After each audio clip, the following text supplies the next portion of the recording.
Yo, what's up mga kaibigan? Nandito na tayo magkwentuhan. Si LeBron James ay naging bisita sa Pat McAfee Show kung saan talagang unfiltered ang kanilang naging usapan. Tulad ng sa palagay niya nga daw ay posibleng dinaya ang NBA draft lottery upang mapunta siya sa Cleveland Cavaliers. At ganun din nga daw kay Derrick Rose noon sa Chicago Bulls. Sinabi niya din nga na sa palagay niya ay kaya nang maglaro sa kahit na anong era at gagawa nga daw ng 250 points si Giannis Antetokounmpo kung maglaro ito sa dekada 70 o 70s. Binigyan niya din nga ng malaking credit si Rajon Rondo at palagi lang nga daw sinasabi ng mga fans sa Big 3 ng Celtics noon, subalit Big 4 nga daw ito dahil kay Rondo na naging kakampi niya din noon at kasama niyang magkampiyon sa Lakers noong 2020 NBA bubble.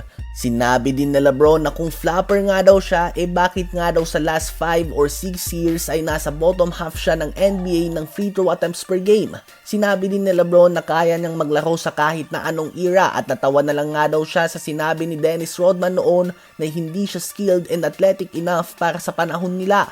Naikwento niya din na hindi sila gaano nag-uusap ni Kobe noon, subalit matapos nga daw ang Olympics ay naging magkaibigan na sila at naging pamilya ang turing sa isa't isa, lalo na nang maging parte siya ng Los Angeles Lakers. Si Michael Jordan nga daw ay hindi siya kinakausap sa ngayon dahil naglalaro pa din siya, at least yan nga ang sa palagay niya. Subalit sana nga daw ay maging okay ang kanilang relasyon kapag tapos na siya sa basketball at wala na sila sa competitive part ng game.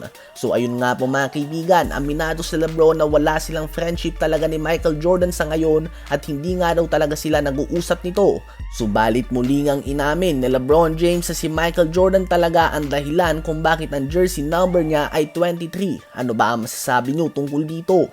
Habang si Nikola Jokic naman sa kanyang pagbabalik matapos ang 5-game absence ay pinakita ang possible assist of the year candidate. Tinalo din nila ang Milwaukee Bucks na walang Giannis Antetokounmpo at Damian Lillard sa score na 127-117. Nagtala si Jokic ng 39 points, 10 rebounds and 10 assists, triple-double on 64% shooting sa field. 23 points, 10 rebounds, 4 assists and 3 steals din si Michael Porter Jr.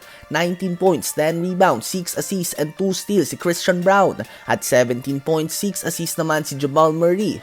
Ang Denver Nuggets ay may record ng 46 wins and 28 losses. Currently 3rd seed sa Western Conference. Subalit 2 games lang behind sila mga kaibigan sa 2nd seed Houston Rockets. Kahit na nagtala ng 30 points si Kevin Durant at 14.7 rebounds and 10 assists si Devin Booker, pinutol pa din nga ng Boston Celtics na walang Jason Tatum ang magkakasunod na panalo ng Phoenix Suns at tinambakan nito sa home court mismo nila sa score na 132-102.